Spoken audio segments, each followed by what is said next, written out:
She knew approaching a man like Minho was insane. But standing outside the glass skyscraper at midnight, wedding invitation burning in her purse, Sandra realized she'd rather dance with danger than face her ex's pity alone. Sandra's fingers trembled as she stood in the empty parking garage, the fluorescent lights humming like funeral music. 3 years as an executive secretary, and she still felt invisible. Not to the CEO, he valued her efficiency, but to them, the corporate wives who smiled with their mouths but not their eyes. Her ex-fiancé, David's mother, who'd called her a phase at Thanksgiving dinner, while David said nothing. The wedding invitation sat in her car, cream-colored and cruel. David Morrison and Jennifer Chen request your presence. Jennifer. Petite. Connections in every major firm. Family money that whispered instead of shouted.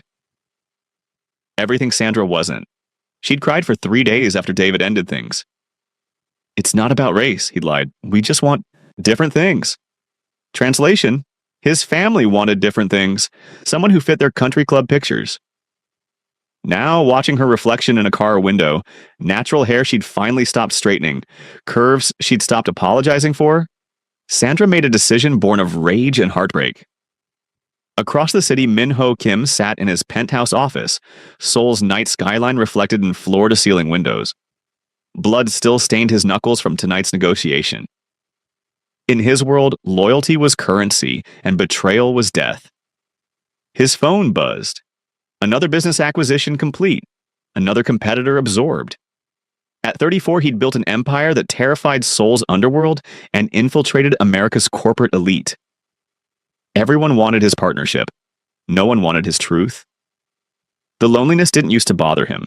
Now it felt like drowning in expensive silence. His assistant's name flashed on his screen. Sandra Monroe. Urgent. He'd noticed her before. The American secretary who never flinched when he entered rooms, who looked him directly in the eye when others studied the floor, who moved through his business partner's office with quiet dignity, while others whispered about the dangerous Korean associate. Interesting timing, he answered. Have you ever been so desperate to prove your worth that you'd risk everything? What would you do in Sandra's position? Drop your thoughts below. I need you to be my fiancé. The words exploded into Minho's penthouse like a grenade. Sandra stood in his doorway, chest heaving, still wearing her work clothes. She'd driven here on pure adrenaline, bypassed security with his name, and now faced the most dangerous man she'd ever met. Minho's expression didn't change.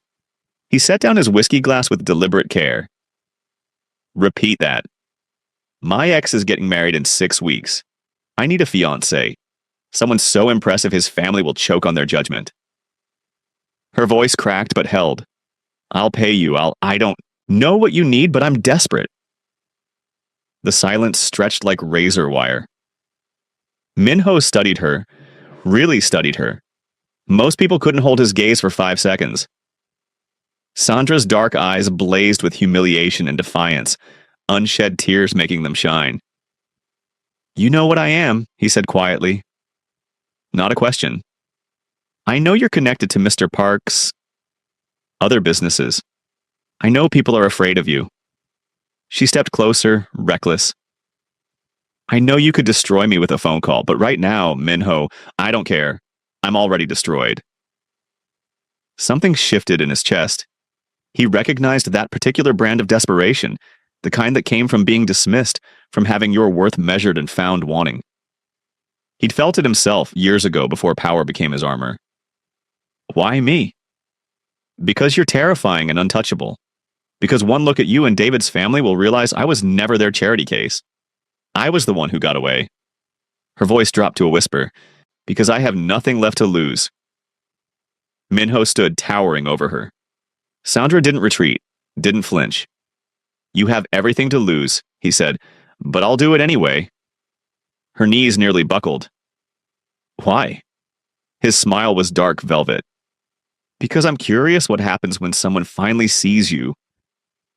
The next morning, Sandra's phone buzzed at 6 a.m. Car arrives at 7. Wear something expensive. MH. Panic clawed up her throat. What had she done? She'd propositioned a mafia boss. This wasn't a rom-com. This was her life, possibly her death sentence. The black Mercedes arrived precisely at 7. The driver handed her a garment bag without speaking. Inside, a dress that cost more than her monthly rent. Deep emerald silk that made her skin glow. A note in sharp handwriting. First lesson: never apologize for taking up space.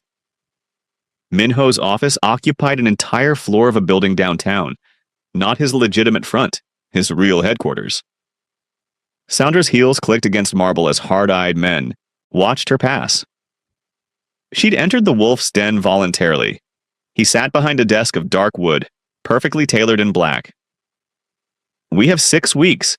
That's not enough time to make this convincing. I can be convincing, Sandra said, hating how small her voice sounded. Can you? Minho stood circling her like a predator. Can you touch me without trembling? Look at me without fear? Convince a room full of people that you chose me willingly? She turned to face him, anger replacing terror. Can you pretend to care about someone, or is that too human for the great Minho Kim? His jaw tightened. Direct hit. This was a mistake, Sandra whispered. I should go. You should. His voice was granite. But you won't. Because despite the fear, you'd rather face me than face them alone. The truth hung between them, brutal and bare.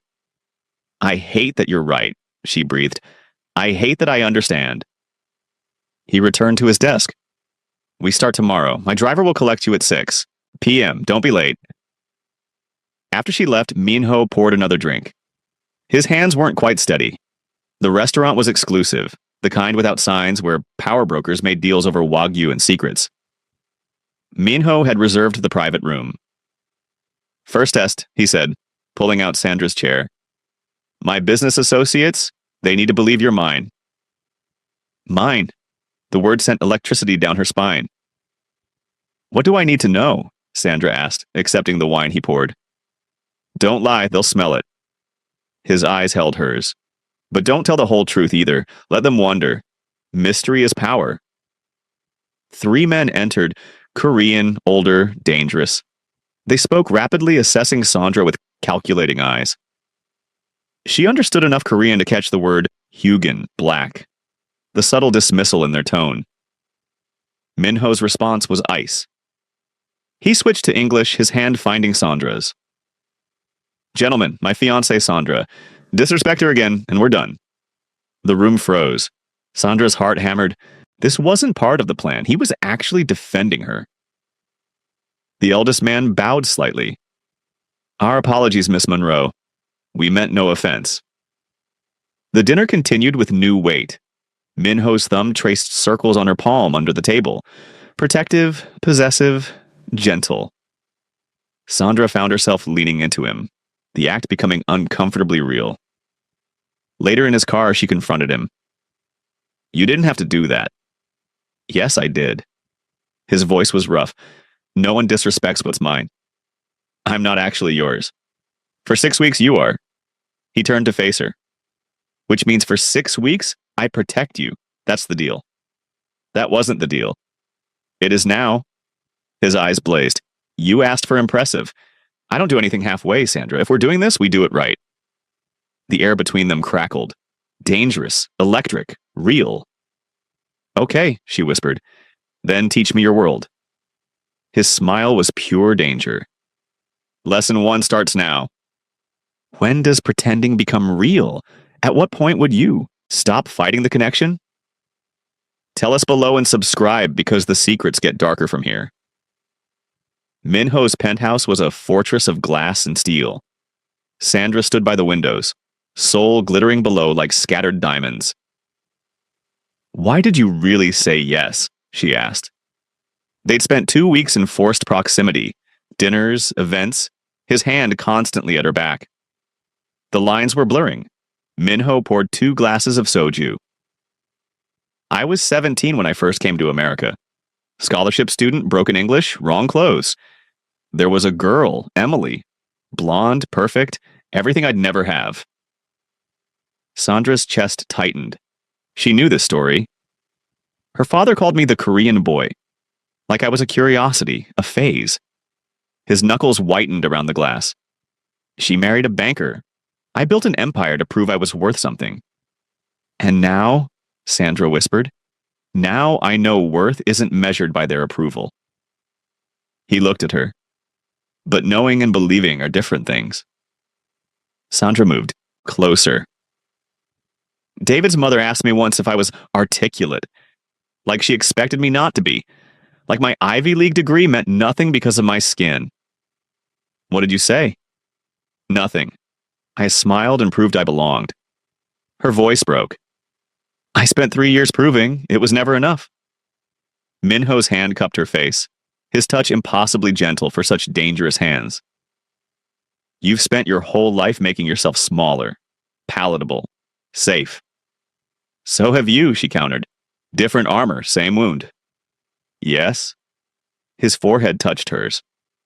Which is why this is dangerous, Sandra. We're not playing pretend anymore. I know. Her fingers traced his jaw. Minho, I'm terrified. So am I. His lips brushed hers, featherlight. But I haven't felt alive in years until you walked into my office with that insane proposal. The kiss that followed was inevitable, desperate, real. Everything had changed. Sandra woke in Minho's bed, sunlight streaming through floor-to-ceiling windows. His arm was draped across her waist, his breathing even and peaceful. For a man who controlled an empire of shadows, he looked almost vulnerable in sleep. You're staring, he mumbled, eyes still closed. You're beautiful, she said honestly. His eyes opened, dark, intense, unguarded. So are you. I've thought so since the first time you walked past my table without flinching. I was terrified, she admitted. I know, but you didn't show it. He pulled her closer. That's when I knew you were dangerous. They spent the day in his penthouse. No business, no performance. Just them. Minho cooked Korean breakfast, teaching her to make kimchi jjigae. Sandra played music from her childhood, Motown and neo-soul swaying in his kitchen. My mother would have loved you, he said quietly. She always said power means nothing if you use it to make yourself lonely. Is that what you've been? Lonely? Isolated, he corrected. There's a difference. Loneliness implies you want connection. I convinced myself I didn't. His thumb traced her cheekbone. Then you happened. The wedding is in 3 weeks, Sandra whispered. What happens after? What do you want to happen? I want this to be real. The confession felt like jumping off a cliff. But I'm scared you're only here because I asked. Because it's convenient. Minho turned her to face him fully. Sandra, I've killed men for less than convenience. I don't do anything that doesn't serve me. His eyes burned. You serve my heart. That's terrifying and rare and precious. So we're doing this? Actually doing this? If you'll have a dangerous man with blood on his hands, she kissed him hard. If you'll have a woman who's still learning she's worthy of love. Deal! The call came at 2 a.m. Minho's phone blazing in the darkness. He answered in rapid Korean, his body going rigid. Sandra sat up, dread pooling in her stomach. She watched his face transform, the gentle lover disappearing, replaced by the cold strategist. He ended the call. Silence pressed down like a physical weight. What happened? Sandra asked. Business? I have to go. He was already dressing, movements efficient and detached. Minho? Stay here, don't leave the penthouse. You're scaring me. Good. You should be scared. His voice was ice. This is who I am, Sandra. This is the reality you signed up for. She grabbed his arm. Talk to me, please. He pulled away. One of my men betrayed me. I have to handle it. That means things you don't want to know about. I can handle... Can you? He turned on her, eyes blazing. Can you handle knowing I'm about to destroy someone? That I'll come back with blood on my conscience? This isn't a romance, Sandra. This is my life. The words cut like glass. So what am I? Just your secretary playing dress up? Don't. His voice cracked. Don't reduce this. Then don't shut me out. Tears streamed down her face. You can't tell me I'm worthy of love and then treat me like I'm too fragile for your truth. Maybe you are. The words hung between them, brutal. Maybe I was wrong thinking someone like you could exist in someone like my world. Sandra's world shattered. Someone like me? That's not what I... Get out. Her voice was steel through tears. Handle your business. I'll be gone when you return. Sandra? I said get out. The door closing behind him sounded like the end of everything. Has someone ever pushed you away to protect you? Would you fight for them or walk away? Comment below and subscribe. The final acts will break and heal your heart. Sandra packed at dawn, tears blurring her vision. She'd been a fool. All those moments, his gentleness, his protection, his vulnerability, they'd felt real. But at the first sign of his actual life, he'd reduced her to someone like you. She understood now. She'd always be the outsider, to David's family, to Minho's world. Maybe she was meant to walk through life alone. Her phone buzzed. David's number. She almost didn't answer. Sandra, I heard you're bringing someone to the wedding. His voice carried that familiar condescension. Listen, you don't have to prove anything. We can say you had a conflict. I'm coming, she said coldly, and I'm bringing exactly who I want. Jenny's parents are very traditional. If you're bringing someone to make a statement, everything I do is a statement to you, isn't it? Rage replaced heartbreak. I exist, I'm a statement. I succeed, I'm aggressive. I find someone, I'm proving something. Did it ever occur to you I might just be living my life? Sandra, I loved you, David, genuinely. And you let your family treat me like a charity case. But that's on me for staying. Her voice strengthened. I'm done shrinking. Tell Jenny's parents, traditional or not, they're going to see exactly who Sandra Monroe is, with or without Minho. She hung up, stared at her packed bags. Who was she without someone validating her worth? Without David's approval or Minho's protection? The door opened. Minho stood there still in last night's clothes. His eyes were haunted. I handled it without violence, he said quietly. I made a choice. Business or you. I chose you. Minho, let me finish. He stepped inside. You're right, I can't love you and hide my darkness. But I can choose to walk away from darkness, for you, if you'll still have me. The wedding venue glittered with privilege and pretense. Sandra entered on Minho's arm, head high, wearing a dress the color of midnight. Powerful, unapologetic, stunning. Whispers rippled through the crowd. David's mother's face went pale. Jenny's parents stared. You look like a queen, Minho murmured. Because you are. David approached during cocktails, eyes widening at Minho. Sandra, I didn't know you were dating someone extraordinary? She smiled. Neither did I. I'm Minho Kim. His handshake was firm, possessive. Sandra's fiancé. David's composure cracked. Fiancé? Sandra's hand found Minho's, their fingers interlacing naturally. Turns out when someone actually values you, things move fast. David's mother materialized, judgment radiating. How lovely. And what do you do, Mr. Kim?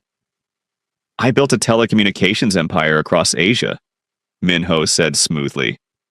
But my greatest achievement is convincing Sandra I'm worthy of her. That's proving difficult. Sandra's heart cracked open. She always did aim above her station, David's mother sniffed.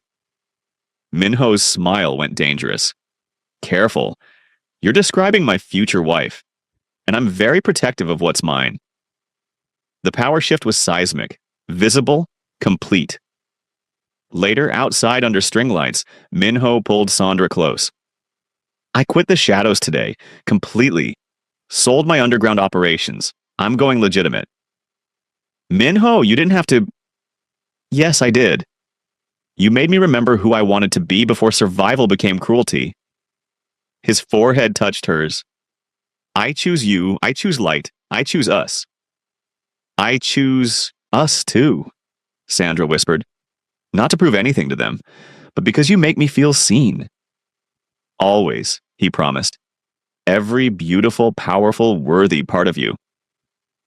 Their kiss tasted like freedom. Inside, David watched through windows, finally understanding what he'd lost. Not Sandra's potential, her heart. Sometimes the most desperate choices lead to the greatest love. Sometimes being seen by one person matters more than being accepted by everyone. What would you have done at the wedding? Stayed quiet or shown them who you became? Tell us your thoughts and subscribe for more stories of love at last. Your comment might inspire our next story.